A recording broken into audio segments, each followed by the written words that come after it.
sampai 23 tahun berlangsung, dan semua dipimpin oleh Tuhan.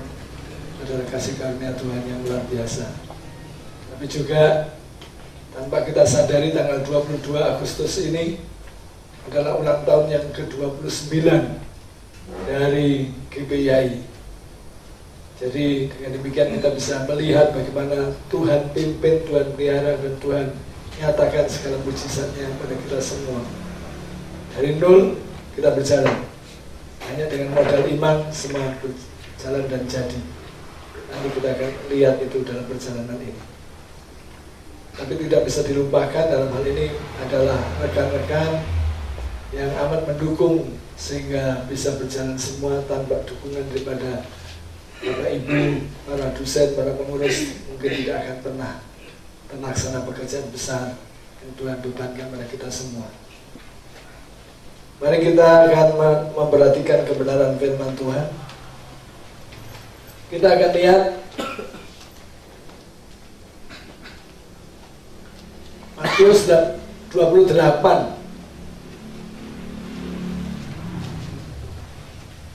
Matius 28, bukan Matius 18.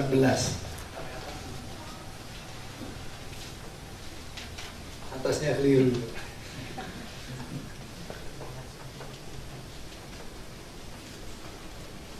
Ya, kita akan lihat Matius 28 ayat 16 sampai 28, dan kemudian Kisah Rasul 1 ayat 8. Semua pasti hafal dan tahu.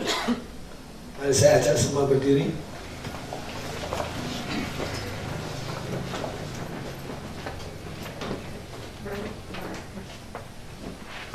Allah yang kami sembah dalam nama Bapa, Putra, dan Roh Kudus, dalam nama Yesus, kami bersama-sama mau mengaminkan karya Tuhan dalam kehidupan kami, khususnya dalam kehidupan Stefan dalam 23 tahun ini.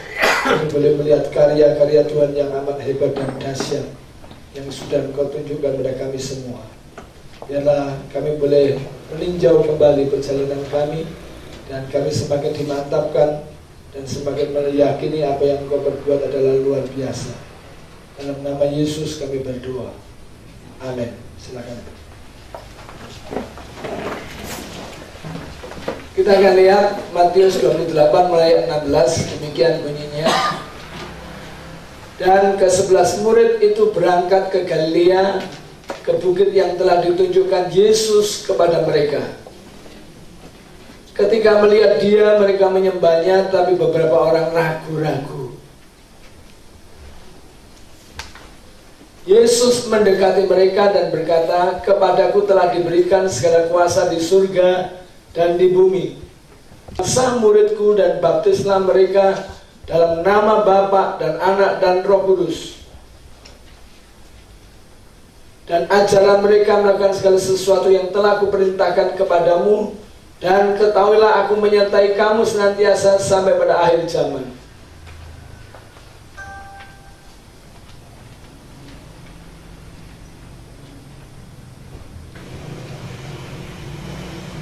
Ya. Tetapi kamu akan menerima kuasa kalau Roh Kudus turun ke atas kamu, dan kamu akan menjadi saksiku di Yerusalem dan di seluruh Yudea dan Samaria dan sampai ke ujung bumi. Bapak Ibu, saudara-saudara sekalian, kita akan mempelajari dan melihat situasi yang sebenarnya daripada amanat agung Tuhan Yesus Kristus ini.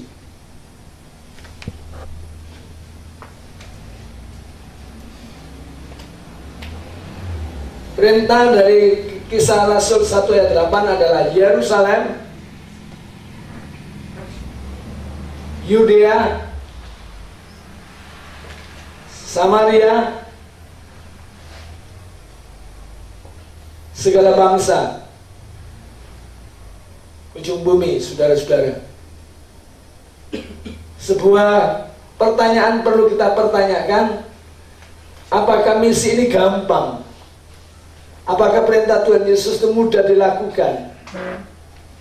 Apakah misi ini adalah misi yang kecil? Jelas sekali kalau kita melihat gambar ini, Yerusalem, Yudea, Samaria, sampai ujung bumi segala bangsa adalah sebuah misi yang diberikan yang luar biasa beratnya, luar biasa hebatnya. Bahkan kalau nanti kita melihat situasi yang sesungguhnya, maka perlu dipertanyakan mission impossible. Benarkah hal ini? Kita akan lihat. Mengapa saudara-saudara disebut mission impossible? Karena ini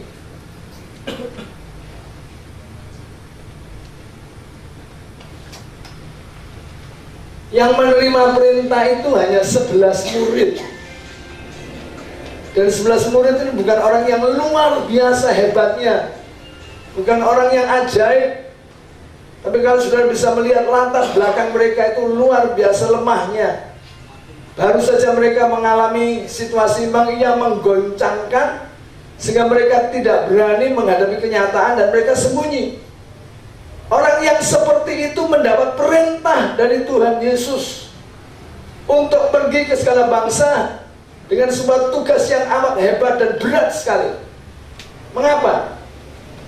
Karena persoalannya adalah bukan hanya menjadikan seluruh bangsa ini adalah hanya dengan batasan percaya. Tidak. Target Tuhan Yesus adalah menjadikan segala bangsa, Yerusalem, Yudea, Samaria, segala bangsa, bukan hanya orang percaya, tetapi menjadi murid. Itu jauh berbeda, saudara-saudara. Karena kalau menjadi murid itu, saudara harus tahu, memikul salib, meninggalkan keluarga, meninggalkan harta benda,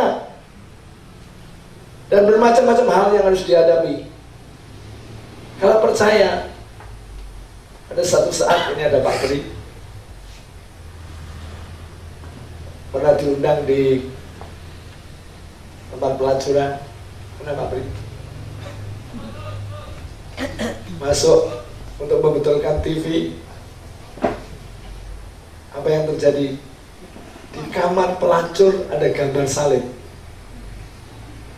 Bayangkan saudara-saudara, di kamar pelacur yang menjalani pelacuran, yang dibayar untuk berzina, ada gambar salib.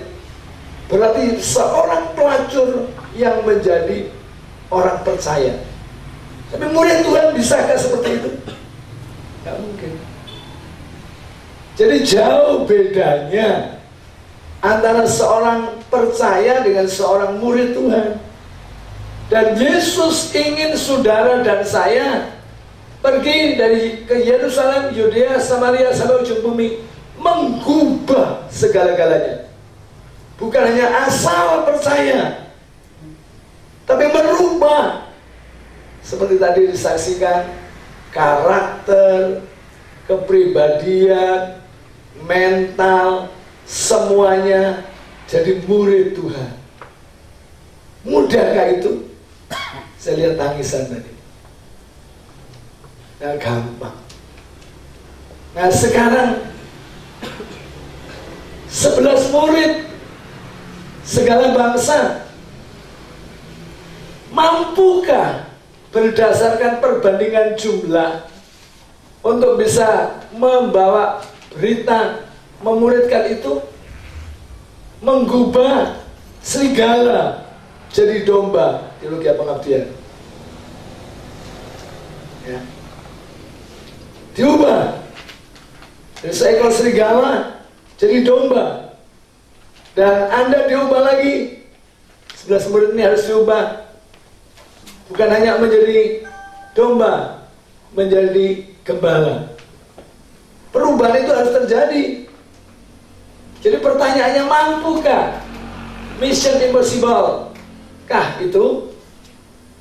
Dan mereka orang biasa. Kisah Rasul 4:13. Tidak terpelajar dan orang miskin. Sebuah tantangan yang amat hebat yang harus kita hadapi dan harus melihat kenyataan seperti ini.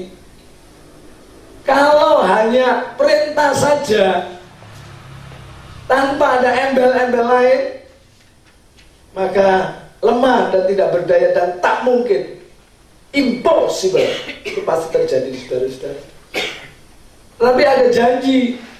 Kalau kita melihat tadi, kita kembali pada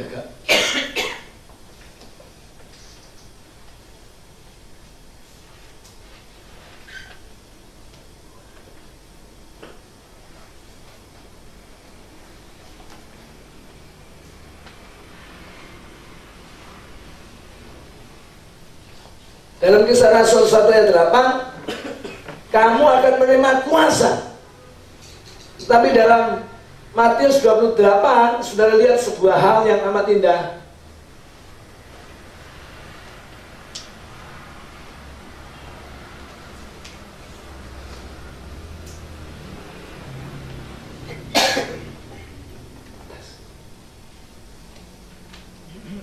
Kepadaku telah diberikan segala kuasa di surga dan di bumi. Ini adalah pernyataan yang amat indah. Sebelum perintah ayat 19, maka ada pernyataan kepada Yesus, kepadaku telah diberikan segala kuasa di surga dan di bumi. Baru ada perintah itu, pergilah, jadikan semua bangsa muridku dan baptislah mereka dalam nama Bapa dan Anak dan Roh Kudus. Di atas didahului dengan pernyataan dan kemudian baru perintah dan 20 bagian bawah. Aku menyertai kamu senantiasa sampai pada akhir zaman. Pernyataan ayat 18 dan ayat 20 mengapit ayat 19, saudara-saudara. Jadi kalau saudara bisa melihat hal ini, yang menyertai saudara itu memegang kuasa di surga dan di bumi, di langit dan di bumi, di alam semesta. Itu yang menyertai saudara dan saya. Kata menyertai senantiasa, setiap waktu, setiap saat, setiap dekade, setiap zaman, sampai akhir zaman, ada kuasa yang menyertai saudara. Ini yang perlu kita renungkan baik-baik, saudara-saudara. Sehingga amanat agung bukan hanya amanat biasa, ada amanat penyertaan Tuhan yang luar biasa. Sehingga Yerusalem, Yudea, Samaria, ujung bumi, walaupun hanya 11 murid, tapi yang menciptakan dan yang memerintahkan itu bukan orang biasa, bukan nabi, bukan rasul, bukan imam, bukan guru biasa, tapi Sang Maha Guru yang mempunyai kuasa langit dan bumi. Sehingga berdasarkan Mazmur 35 ayat 5, William Carey, seorang miskin tukang sepatu, pekerjaannya hanya nambal sepatu, membuat sepatu, miskin, rakyat jelata. Jadi kalau kita mendengar orang miskin di sini, William Carey adalah orang miskin, rakyat jelata, tukang tambal sepatu, tetapi punya gagasan besar berdasarkan Mazmur 35 ayat 5.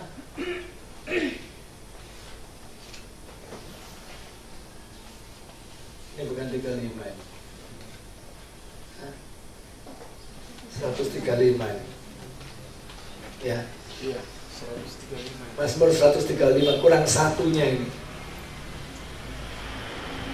Mazmur 135 ayat 5, William Carey berkata, berdasarkan ayat itu, Tuhan adalah yang maha besar, yang kita sembah adalah di atas segala Allah. Masakan tidak bisa membuat perkara-perkara yang hebat dan luar biasa? Sehingga dia berkata, milikilah wawasan besar, gagasan besar, impian besar. Tetapi juga bukannya sampai di situ, biasanya stop koma. wawasan, impian, kerinduan, harapan besar.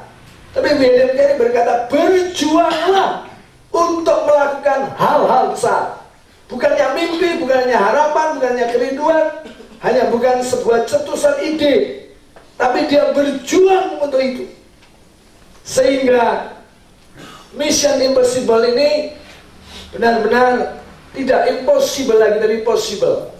Bagi dia, tiap malam dia menangis, tiap malam dia memegang bola dunia, tiap malam dia menjerit pada Tuhan. Karena gagasan besar, aku nggak mau jadi orang biasa. Kalau aku jadi orang Kristen, aku tidak mau jadi orang Kristen biasa. Aku harus menjadi orang Kristen yang luar biasa. Dan dia pegang bola dunia dan dia doakan dan diberkati bola dunia itu. Dalam tangisan dan cerita, jadikan kekristenan sesuatu yang luar biasa. Tahu-tahu Tuhan berkata, kamu berangkat ke India. Dan berangkatlah dia dengan sebuah tantangan yang tidak kecil. Istrinya stres berat, gila, harus merawat istri, tapi dia berangkat di India. Dan saudara tahu, dia disebut Bapak Misi Modern. Kenapa? Karena dia berhasil secara luar biasa di sana, memenangkan banyak orang India di sana, mendirikan sekolah teologi, mendirikan sekolah-sekolah, mendirikan kesehatan, dan kemudian bekerja sosial, menghentikan kekerasan terhadap para wanita.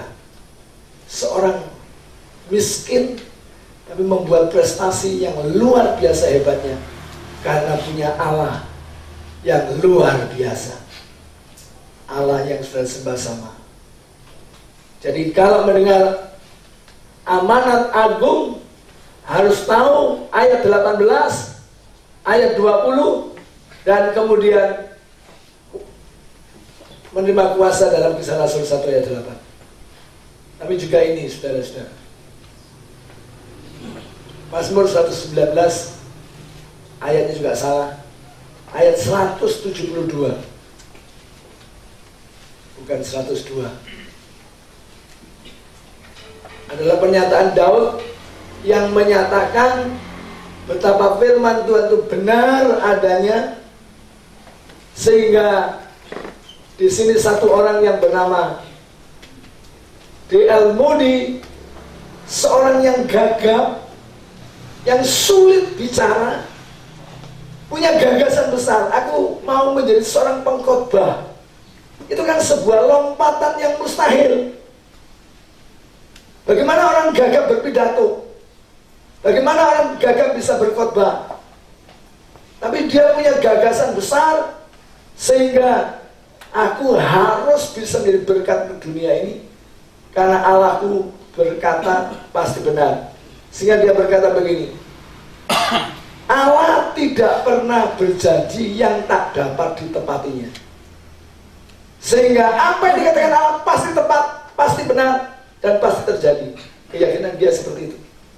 Sehingga dia mulai seperti William Carey, mulai berjuang menggubah suara, menggubah kata, sehingga dia mampu untuk bisa menjadi berkat dunia. Sehingga akhirnya seorang gagap bisa punya sekolah minggu 1.500 anak setiap minggu. Berkhotbah di seluruh dunia, kalau dihitung oleh orang-orang sejamannya, 100 juta orang mendengar khotbahnya dia. Mendirikan sekolah, mengutus ribuan misionaris muda, itu sesuatu yang hebat.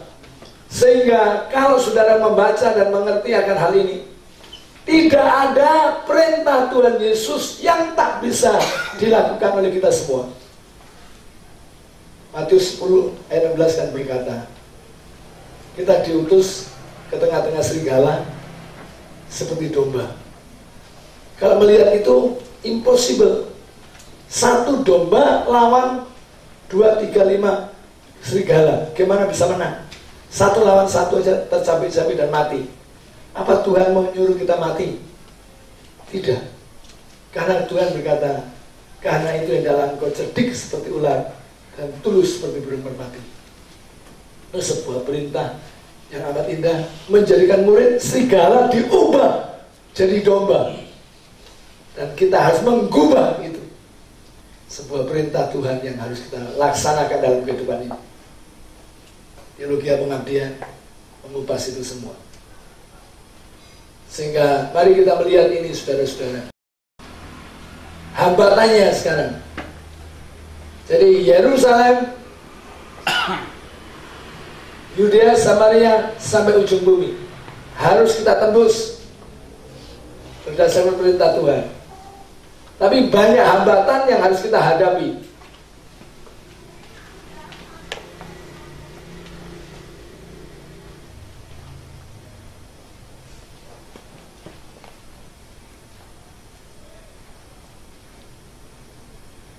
Yerusalem, Yudea, Samaria, ujung bumi. Hambatannya apa? Kesehatan. Saya selama 1 tahun ini menggumuli kesehatan dan saya mau tidak mau terbatas pelayanan saya.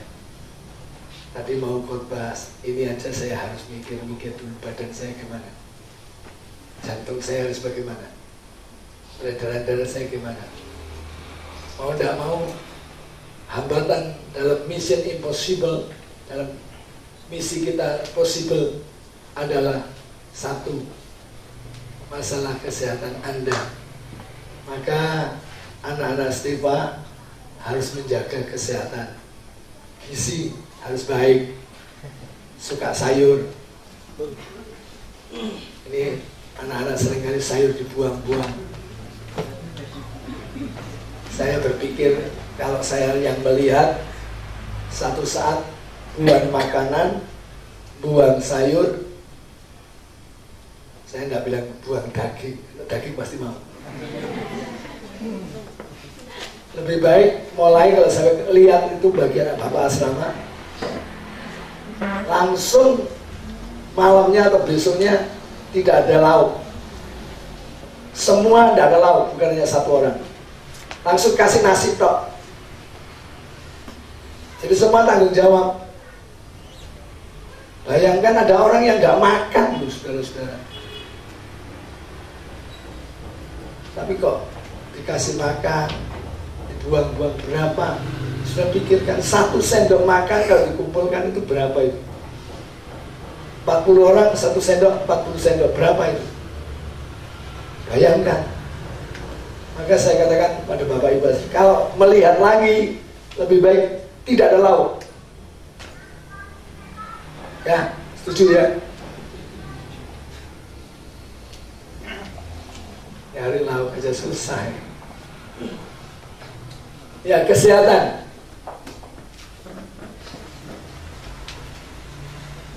Adat budaya.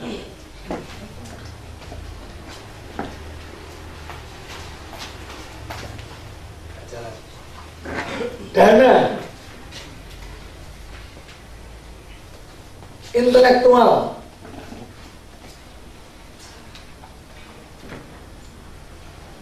Akomodasi jarak. Agama. Bahasa.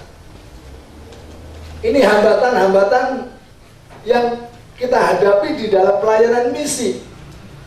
Tadi Maria berkata, boten mangertos. Tidak tahu diajak omong-omong sama orang tua bahasa Jawa, boten saged. Harus belajar. Jadi ini hambatan yang kita hadapi dalam misi, saudara-saudara. Pasti terjadi. Dan kalau bicara mengenai agama, sekarang saudara dan saya menghadapi tantangan yang besar. Agama. Berapa banyak orang yang takut untuk bisa mengabarkan Injil karena masalah agama. Khususnya di Indonesia, tantangan kesulitan mengenai agama yang luar biasa radikalnya ada. Tapi kalau dibandingkan dengan kisah para rasul, masalah agama ini orang Yahudi lebih radikal, lebih keras, lebih kejam daripada sekarang yang dihadapi oleh bangsa kita di penginjil di Indonesia atau di Timur Tengah. Agama adat budaya, kebiasaan-kebiasaan, aturan-aturan. Setiap suku bangsa punya aturan, setiap suku bangsa punya budaya. Mau tidak mau harus menyesuaikan diri. Intelektual tadi adalah tidak terpelajar, harus menghadapi dunia terpelajar.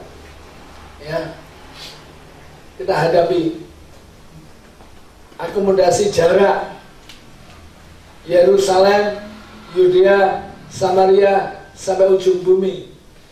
Ini berapa jauhnya, berapa luasnya, saudara mau tidak mau menghadapinya.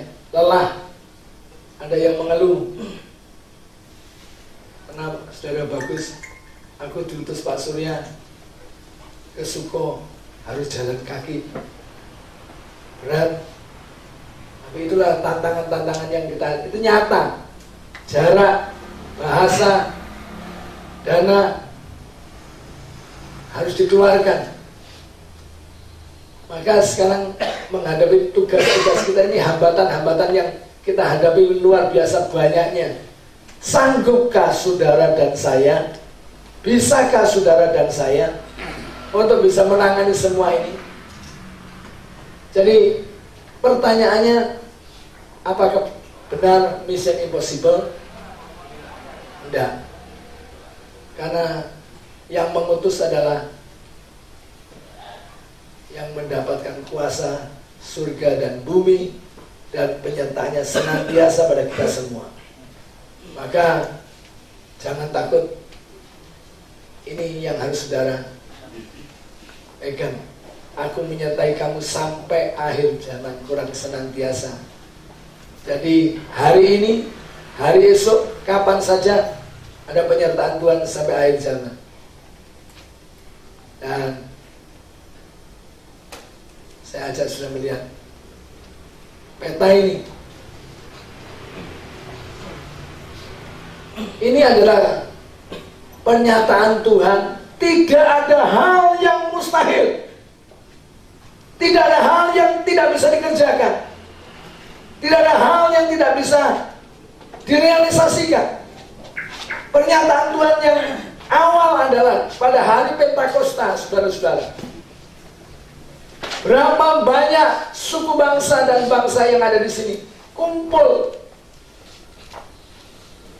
Masalah politik, masalah agama, masalah bahasa, masalah intelektual, semua ada dalam satu gambar ini.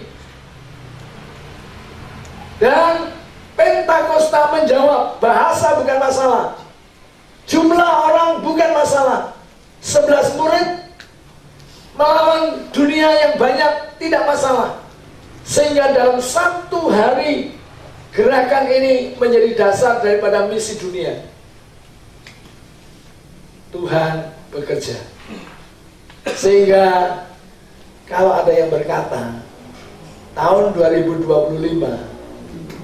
Indonesia akan panen besar dan bisa menjadi negara yang luar biasa banyaknya orang Kristen.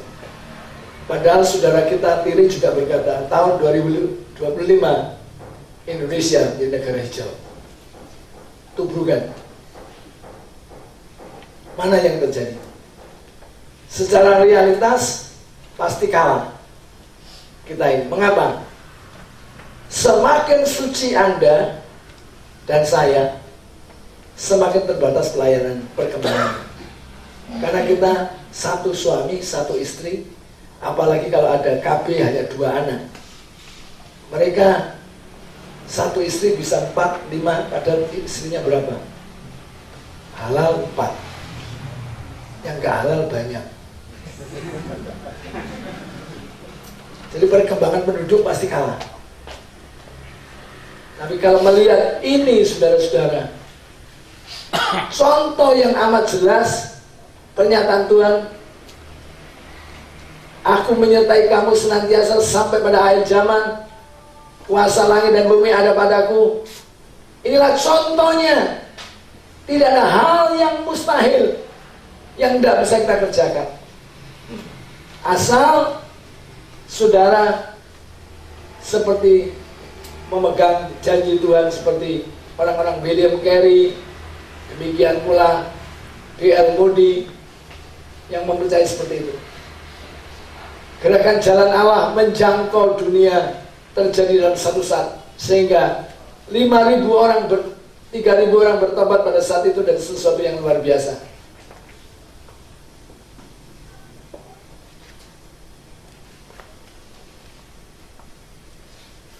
Mission impossible menjadi possible. Seluruh kisah Rasul membuktikan, saudara-saudara, tidak ada yang sulit dan tidak ada yang tak bisa dikerjakan.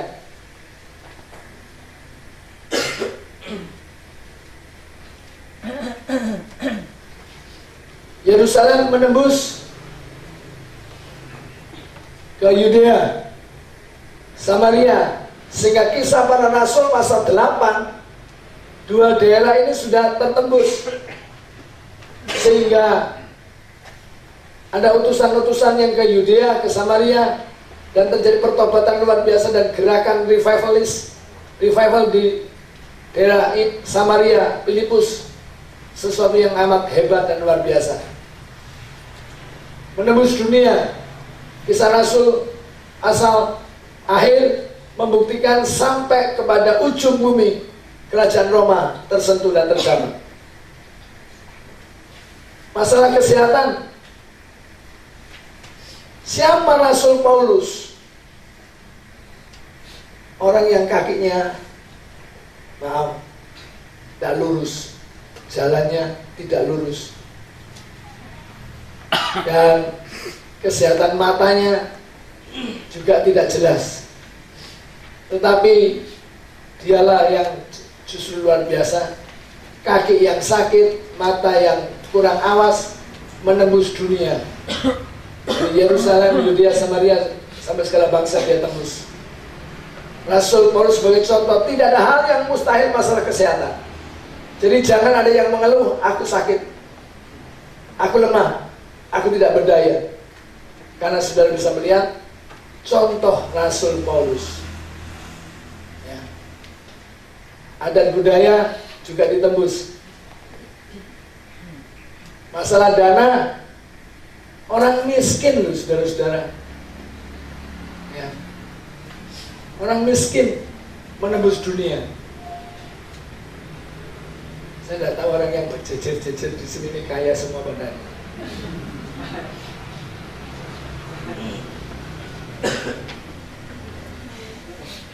Masalah dana ini adalah satu kasus yang menjadi pergumulan kita semua, saudara-saudara. Ya. Kasus ini dari awal Stefan didirikan persoalan dana ini, dan juga masalah murid. Pak Yan yang bertanya pada saya, gimana Pak, masalah muridnya dari mana, masalah uangnya dari mana? Saya bilang, kalau Tuhan yang menyuruh, Tuhan pasti yang membuat segala sesuatu jadi. Kita awali saja. Toh kenyataannya kita bisa punya 2 kampus. Dari mana? Tanpa sponsor tetap, saudara-saudara. Kita tidak punya sponsor luar negeri, tidak ada. Ada sponsor tetap, tidak ada sampai hari ini. Jadi perlu saudara tahu, padahal semua beasiswa dari mana? Tuhan yang menyuruh. Dana Tuhan tanggung, sehingga segala sesuatu bisa terangkum. Adat budaya sini bermacam-macam, suku bangsa. Sesuatu yang menarik adalah dari pada waktu saya membuka Steva awal, belum ada brosur disebar. Tahu-tahu saudara Linus datang pada saya. Saya tidak berkenalan dengan dia, tidak tahu siapa dia. Tahu-tahu dia, Pak, saya dari Papua. Ngapain kamu kemari? Saya mau kuliah. Kuliah di mana? Di Bapak. Lah, saya belum buka lulus, tapi saya disuruh kemari. Bapak mau buka. Tanpa brosur, Linus datang. Dan akhirnya sekarang melayani daerah Cilacap dan daerah Pangandaran. Adat budaya intelektual, sarjana muda, wani-wani buka sekolah teologi ya, saudara-saudara. Pertanyaan-pertanyaan pada waktu itu diakreditasi, dipertanyakan, dan harus dituntut. Tapi ya mau tidak mau harus belajar. Kualitas manusia, para dosen yang ada di sini pasti tahu. Tadi kan dari nol. Pak Tarmin sekarang dipakai Tuhan dengan Susuan dan sekitarnya. Nol, baru ngaji, atau masuk ke sini, belum Kristen, harus dikatekisasi, dibaptis. Nah, jadi seperti itu. Kemarin yang berkhotbah di gereja adalah Leo Francisco. Sudah tahu siapa dia, awalnya juga sama, terus kan sudah punya gelar doktor. Saya berbahagia untuk itu semua. Intelektual berkembang. Jarak, nanti saya ajak sudah melihat jarak yang kita tempuh. Tidak panjang-panjang. Nah ini saudara-saudara. Sekarang kita langsung saja pada visi STEMA dan visi daripada GPIAI.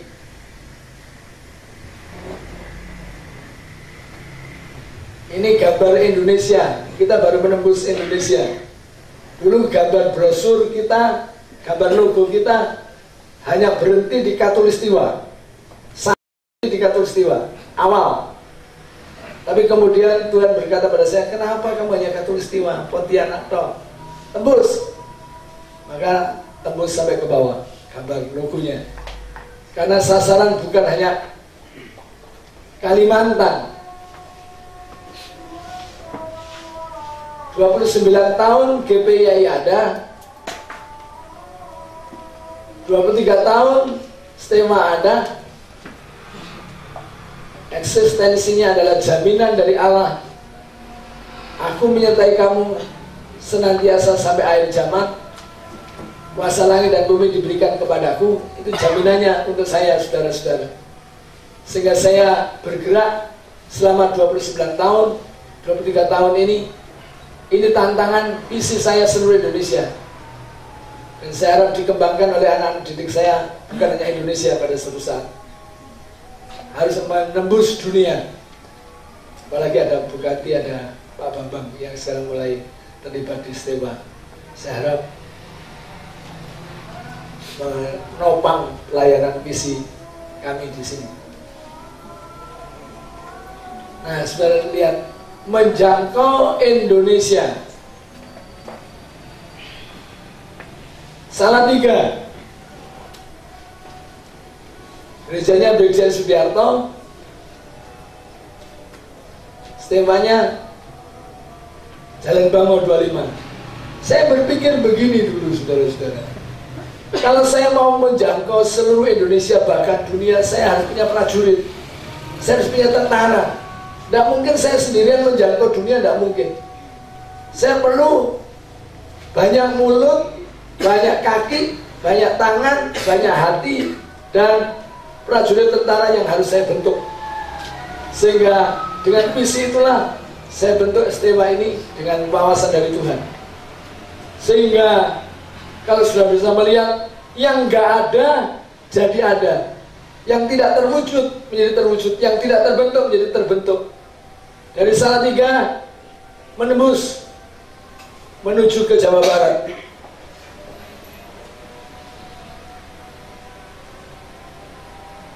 Menuju ke Jawa Timur.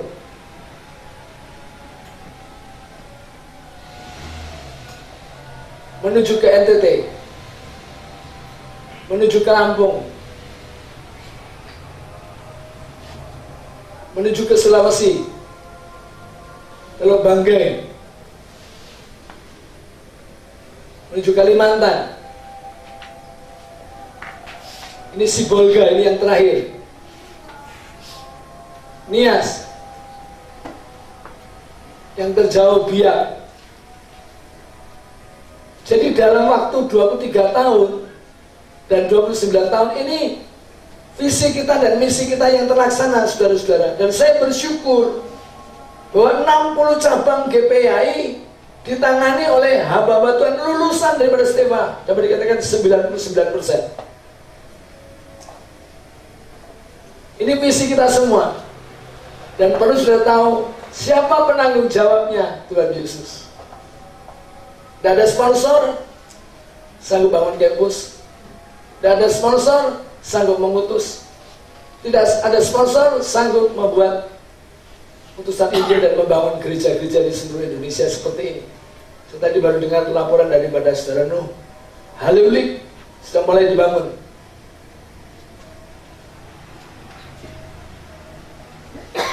Oimoli sudah, satunya mana? Aloi hampir selesai. Ya. Dan ini tantangan-tantangan yang kita lihat, perlu saudara syukuri bahwa kita secara dunia dana nggak punya, ketar-ketir tiap minggu, tiap bulan. Kalau Emma sudah muncul di rumah bawa catatan, aduh yuk. Karena itu berarti 27 juta paling tidak harus saya cari. Dan kemudian setiap bulan harus memikirkan utusan-utusan Injil, walaupun tidak banyak, tapi saya bantu semua utusan Injil di seluruh Indonesia ini. Dari mana? Saya nggak kerja. Saya tidak kerja dan tidak ada sponsor tetap.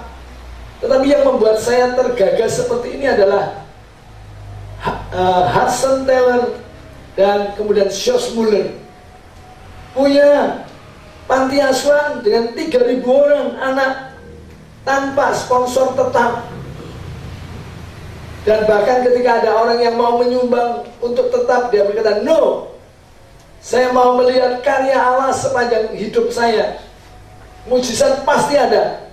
Dan dia boleh melihat mujizat demi mujizat terjadi. Demikian pula Hudson Taylor mengutus utusan Injil, pelayanan Tiongkok, semua dengan sponsornya Tuhan Allah, Yesus Kristus. Dan ini memberikan inspirasi. Berapa banyak hamba Tuhan dan rekan kerja BKGS yang berkata pada saya, yuk Pak, kerja untuk bisa mendukung Steva. Saya berkata, saya yakin bekerja itu juga anugerah. Saya yakin juga bekerja itu adalah mujizat. Bisa bekerja itu mujizat. Tapi saya mau melihat kembali pada mana surgawi. Ketika mana surgawi itu turun, itu adalah mujizat Tuhan. Dan saya mau mana surga, bukan hasil daripada panen turun, mana berhenti, saya nggak mau. Maka terserah nanti penerus saya mau mana atau mau kerja, mau cari sponsor atau mujizat yang 100% kualitasnya. Saya yakin penerus-penerus saya sudah mulai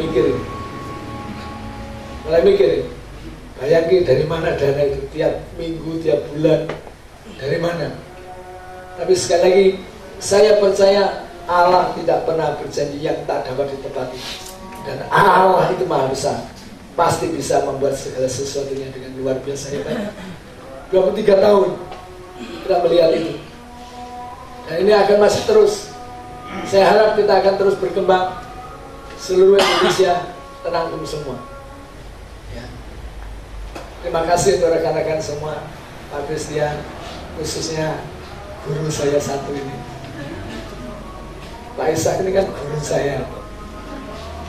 Guru saya Pak Bambang dari Abdiel. Yang membuat saya sarjana muda adalah beliau. Tapi dia menyertai saya selalu setia. Terima kasih ya Pak ya. Terima kasih. Ini kakak angkat saya, kakak tingkat saya nih satu ini, menyertai saya.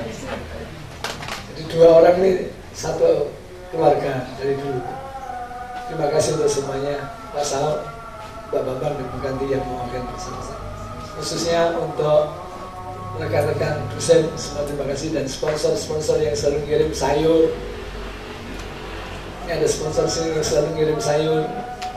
Anak Steva, eling-eling ya. Mulai sekarang kalau sampai buang sayur, ketahuan saya stop makan tanpa sayur pada siang hari, tanpa lauk apapun, makan nasi tok. Serang, ya pakai nasi. Kalau nasi dibuang, tanpa nasi cari sendiri beras. Karena semuanya dari Tuhan. Dari Tuhan. Oleh Tuhan, untuk Tuhan.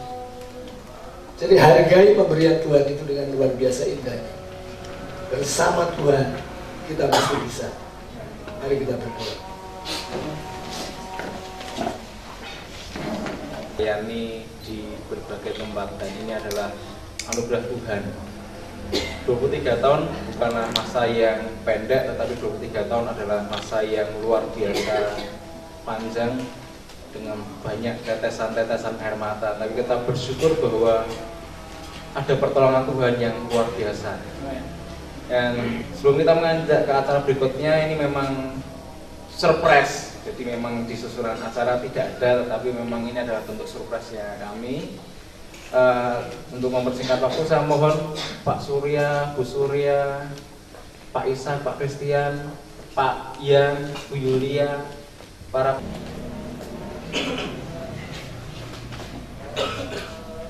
ya. Mungkin ada perwakilan dari Bapak Ibu yang menyampaikan pesan-kesan dulu. Dari Pak Surya atau dari Bu Suryanya? Pak Yulia aja. Bu Yulia.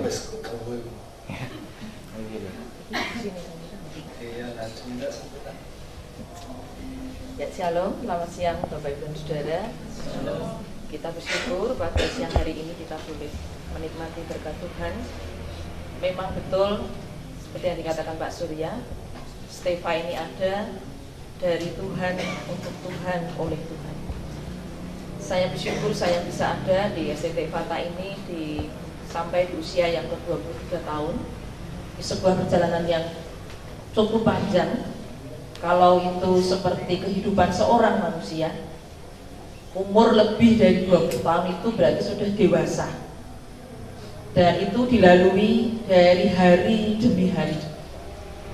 Dan ketika saya berada di STT Fata ini, sampai di usia ke-23 tahun ini, kalau bisa dikatakan hari demi hari yang kami lewati, para pimpinan, itu nano-nano rasanya, ya. Ada manisnya ketika kami bisa tertawa, tetapi ada juga hari ketika kami meneteskan air mata. Ada hari di mana kita bisa merasakan juga sebagai seorang dosen, sebagai seorang pimpinan, sudah bekerja, sudah berjuang, tetapi ada hal-hal yang memahitkan kami. Kadang-kadang kami juga bisa tawar hati, ya. Untuk apa kami berjerih lelah? Untuk apa kami berusaha? Bahkan Pak Surya juga katakan ketika satu saat, satu hari, tutup saja Stefa. Itu sebagai sebuah luapan, ya. Bagaimana kita sudah berjuang, tetapi ketika calon-calon hamba Tuhan itu tidak seperti yang kita harapkan.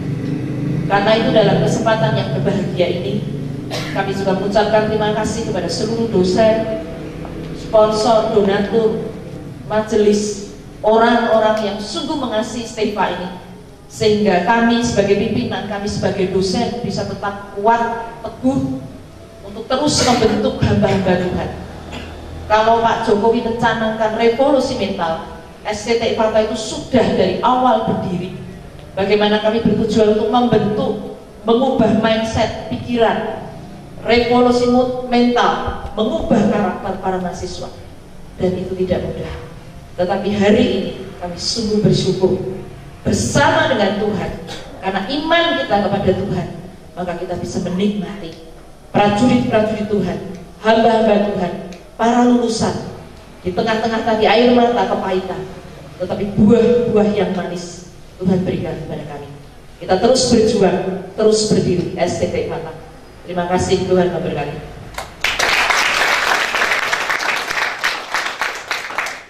yang lain. Ini bukan orang GPI. Tiga-tiga ini orang luar dari GPI, tapi hatinya GPI. Iya, tadi kalau Pak Surya bilang yang buka STT Pada beliau cuma sarjana muda. Saya ini sama sekali bukan latar belakang teologi. Tapi ternyata ya seperti di kisah 4 itu, tidak terpelajar bidang teologi, bisa ikut membentuk para teolog. Tuhan anugerah. Dan saya bersyukur kemana-mana saya tidak pernah lepas bertanya di mana Stepa berada. Dan saya harus berkata bahwa kalau dibandingkan dengan teologi yang lain, kita ini sungguh-sungguh punya hasil yang sangat baik. Mungkin yang lain itu inteleknya bagus, tapi pengabdiannya dalam pelayanan di lapangan, puji Tuhan, kita bangga dengan hasil dari Stepa. Intelek yang saya dapat di sinode saya sendiri luar biasa, tapi pengabdian luar biasa. Sehingga dengan demikian, walaupun rambut semakin habis,